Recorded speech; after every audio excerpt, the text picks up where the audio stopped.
Hey guys, it's Vanessa and welcome back to my channel.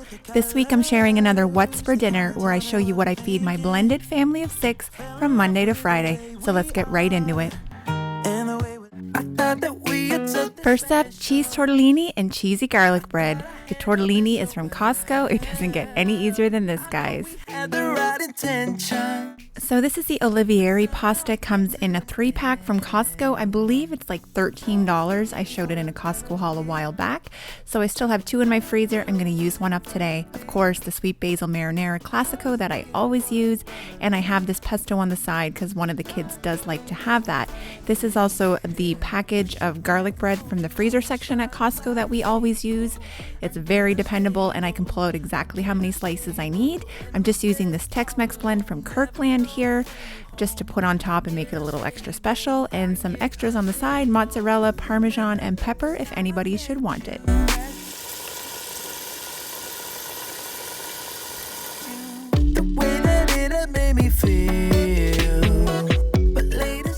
Alright, so instead of sitting here and watching my salted water boil, I'm going to go ahead and prep the garlic bread. I just go ahead and throw it on my stoneware from Pampered Chef and put it in the oven at around 425 for 8 minutes. So heat up your sauce any way you want. I like to do it on the stove in a saucepan, add a little water to the jar to get out the excess. I also want to show you guys this bowl I got from Walmart. It's Tasty brand. It's just awesome. It's kind of on a bit of a tilt and the colander sits inside it, which I'll show you shortly. This is the colander. Also going to add some olive oil to the pasta, you guys, because I find this is really, really bad for sticking. And just a note about this pasta is it does not take long to cook. Once your water comes to a boil, dump it in, and it's going to take another few minutes to come to a boil. It literally is cooked before it even comes to a boil. If you don't, you will annihilate it and it'll tear apart when you try to mix the sauce on it. All right, and I just want to show you guys this bowl. It's the coolest thing. I can think of a million reasons why you would use this. I am just taking my bread out of the oven. You guys could place this directly on the rack if you like your bread a little bit crispier. Now I know I always show you guys this, but this is how we lay it out, buffet style. I've got everything out for anybody who might want it. Pesto, cheese, Parmesan cheese. I like to leave it here because we eat at different times. Here it is. It was delicious. The garlic bread, I put mozzarella on mine. Yes, I know it's 7G's ravioli, but a little extra never hurt. This was supper for Monday night. Now for Tuesday was air fryer fried chicken with mashed potatoes. If you want to see how we put it together, keep watching. So the first thing I want to do is let this soak in some buttermilk.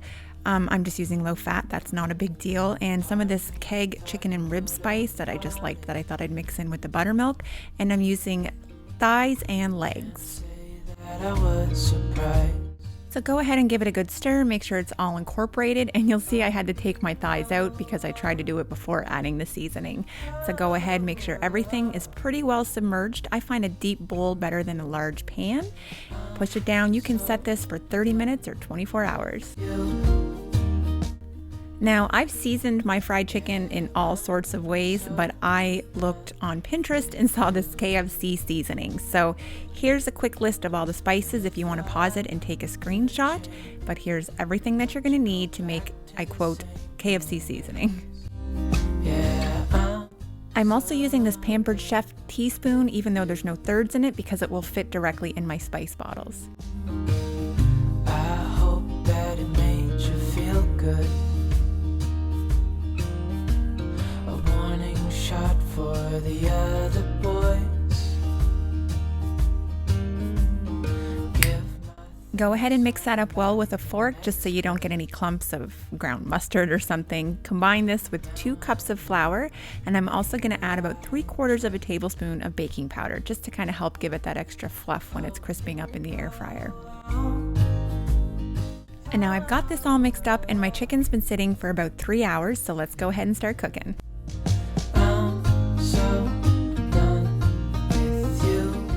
Now this process is pretty straightforward. Go ahead and grab your chicken, shake off any excess buttermilk, dip it into a bag. I'm using a bag. You could use a dish with flour.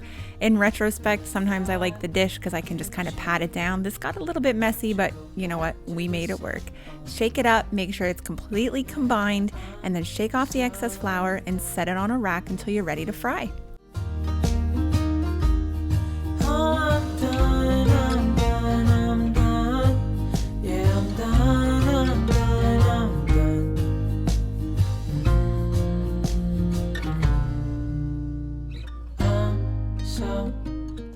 Go ahead and continue this process until all of your chicken is coated. There is some sayings that if you were to refrigerate this right after you coat it, it will help it not stick when you're frying. I didn't do that because I didn't have room in my fridge, but it worked out okay because you're going to be spraying this with a lot of oil anyway. Same old ways. Yeah, I'm so done with you. Here we go, guys. We're getting to the good stuff. Go ahead and spray it. If I had olive oil, I would have done it. I didn't have it in a spray, so I'm just using straight up Kirkland canola oil. But give it a good spray until the flour is pretty much absorbed. This is what's going to make sure that it's super crispy in your air fryer. Now, depending on what air fryer you're using, I have the Ninja Foodie and I have this little rack. So I wanted to try my first batch using this rack, which ideally you're supposed to use for ribs and stuff, but I was improvising. Girl, you are sexual and bad. And now you got this. Again, depends on your air fryer. For me, I was able to cook these at 360 for 25 to 30 minutes. Obviously, the thighs took a little bit longer. Now, while those are cooking, I'm going to go ahead and prep my potatoes to make mashed potatoes. Run through the fire, I'll walk the wire. I would sell everything I own. I'd swim the ocean, dance with the devil. I'd sell my soul to take you home. We can feel the floor underneath our feet. Fire shots through my chest as you watch me bleed. Every kick drum. All right, so once these are all chopped up, go ahead and boil them. And when they're ready, I'm going to go ahead and add my staples, which are pepper, butter, and lactose-free milk. Yes, I know I'm using butter and lactose-free milk. Milk seems to affect me. Other things don't. I don't know. Welcome to my world of digestive issues. Wishing they were obvious instead of giving. I am going to go ahead and mash these by hand at first, and then you see to the right I have kind of like an immersion blender. It's more of a masher, I guess. I haven't really used it for soups or anything. I'm sure that you could, but I like it to take out those extra few lumps that I can't seem to get out with my masher, and just to make them really whipped creamy potatoes for supper. Dance with the devil. I'd sell my soul to take you home. There you have it, super whipped and creamy. I also like to lay a piece of paper towel under the lid just to keep these warm before everybody gets home. Okay, here's the first batch of chicken. Now, the verdict on the KFC seasoning did not taste like KFC. You guys, it still tasted amazing and I would recommend it. If you've ever had like Mary Brown's, which is I think an East Coast chicken here, it's very similar. The verdict on the air fryer, yes, yes, and yes. The only issue is if you're cooking for 6 like I am, this took me forever. If you're cooking for 3, perfect. Otherwise, buy another air fryer. I'm not lying, I'm considering it. But here's my plate, you guys. Crispy chicken. I've never gotten this crispy in Greece. Delicious mashed potatoes with butter. This was our supper for Tuesday night, and we were ecstatic. And it was better cold, just saying. All right, for Wednesday, we're having shepherd's pie, 2 different ways and some food prep, so keep watching. What I was chasing.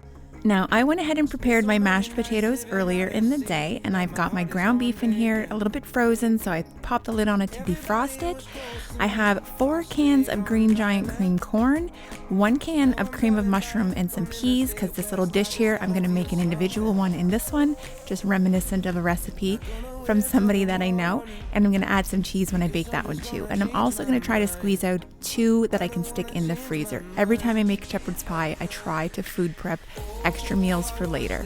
Right here, chilling with with my friends for another year. I would walk away from the Now I just use really simple seasonings, salt, pepper, garlic salt, and some minced onion.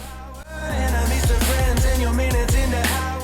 You can feel free to use actual onions, but it's one of Belle's least favorite things, and this is one of her favorite meals, so I try to accommodate the kids when I can. Friend and apologetic. Now, you guys have probably seen me use this in every video, but this is my masher from Pampered Chef. I love it. It's great for hamburger, especially this when you want to get it up kind of ground up kind of fine.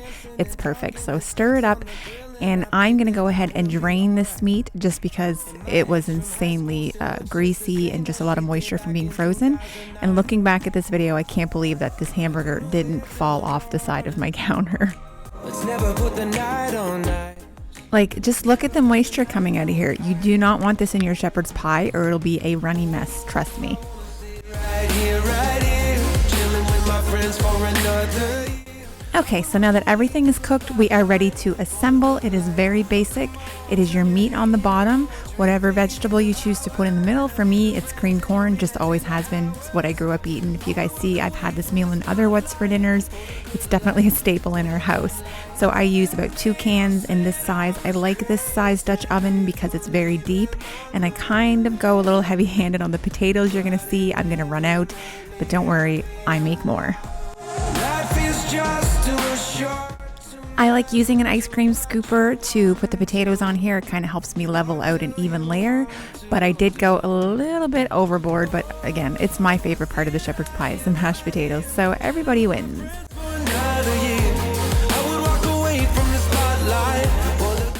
I'm just going to go ahead and smooth it out and create a little bit of a seal, and I'll use a fork just to create a bit of a pattern on the top, and it helps crisp up the top of your potatoes. Light for the good life.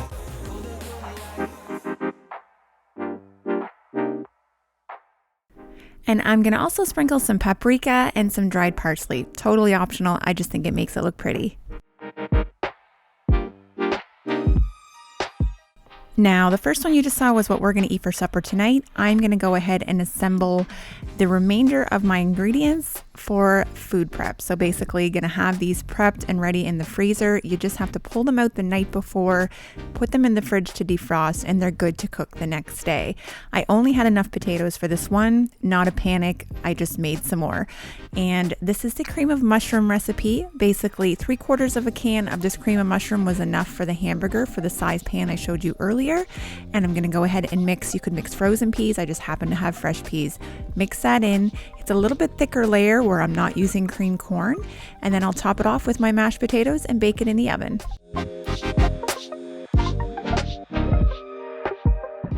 I also put some paprika, pepper, and garlic salt on that layer.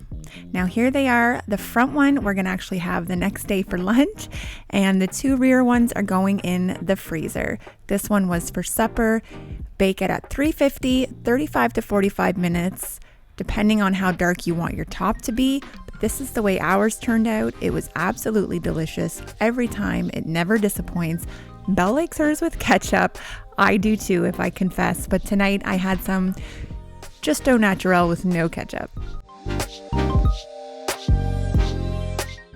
Okay, so I couldn't close out the shepherd's pie without showing you our lunch the next day, which was the cream of mushroom soup and peas. You guys, I put some cheese on top of it, baked it in the oven.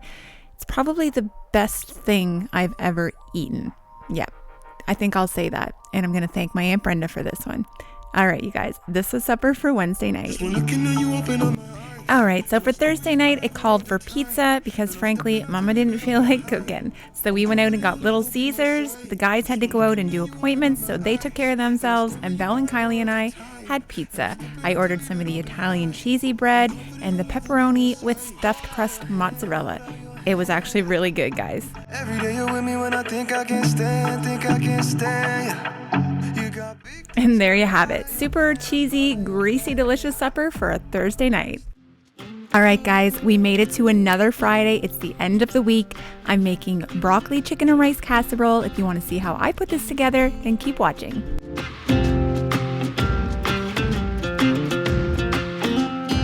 We don't belong. All right, so here's the ingredients you're going to need for your casserole. You need 2 cups, equal parts each, of rice, chicken and broccoli. I'm using frozen broccoli florets, and I thawed them out first just so you don't add any moisture.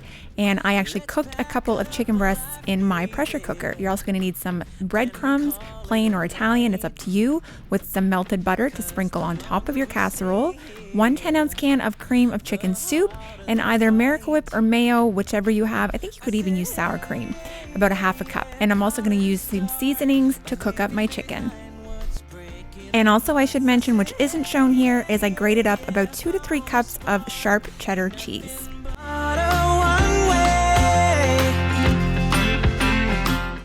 Alright, so like any recipe, the prep is 3/4 of the work. At this point, I'm just going to combine all of my ingredients. I've already cooked my chicken on high for 15 minutes in the pressure cooker. If you wanted to use a rotisserie chicken, that would be delicious too. I've done that before. I'm using frozen broccoli from Costco. It's my favorite. It's the closest to fresh in my opinion. I let it thaw out though because you don't want to have any added moisture. I combine my wet ingredients in increments, so I do the condensed soup first and then I'll add the Miracle Whip just to make sure it's all equally combined. And then at the end I'm going to add about 3/4 of the cheese because I'm going to reserve some to sprinkle on top once I put it in my casserole dish. So that's what I'm doing. Now today is a weird day for us. I'm driving about 2 hours away to drop my daughter off to visit her father for the weekend. So I won't be here during the evening, and she also has swim practice before we drive out. So I wanted to be sure that I had something prepared for Jamie and his 3 kids here at the house because he also has basketball tonight. So it's a crazy night. Friday is a bit of our fright night. So yeah, I just wanted to make sure I prepped this and cooked it at lunchtime today, and then I can let it cool, stick it in the fridge, and they can serve it up when they're hungry. Don't you worry about a thing. Don't you? Oh, 'cause as long as we're together, home can be. Alright, so you could use an 8x8 or a 9x9 or 9x13. This one is like 11.27 by 8 something. I got it from the dollar store. So it's just what I happen to have on hand and ready. So I'm going to go ahead and dump everything in. You'll see here down on the bottom right, I did make my crumb topping, which was just combining about half a stick of melted butter with the breadcrumbs until it started to absorb and made a little crumbly mixture. Now, once you've flattened out your mixture in the pan, go ahead and top it with the remainder of that cheese. I would say roughly 1/4 to half a cup of cheese you should have left. And then you're going to sprinkle on your breadcrumbs.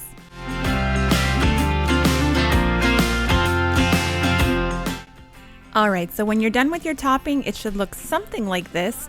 You could also use crushed up Ritz crackers, corn flakes. I've seen lots of different options. I was kind of working on what's in my pantry and my freezer, but this is what it looks like when it came out.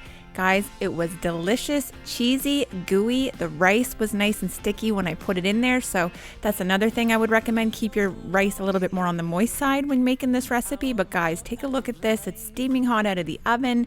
Delicious chicken. Rotisserie chicken would be delicious in here. They loved it. Belle and I were on the road, but I had some when I came home. So good, you guys. This was a perfect supper for a Friday night, something to warm up in the oven when everybody got home. There you have it, guys. Another full week of meals for my blended family of 6. I post these every Friday night, so if you don't want to miss them, be sure to click that subscribe button. Check out my weekend prep videos full of meal plans and grocery hauls and puppy shenanigans. Take care, guys, and have a great weekend.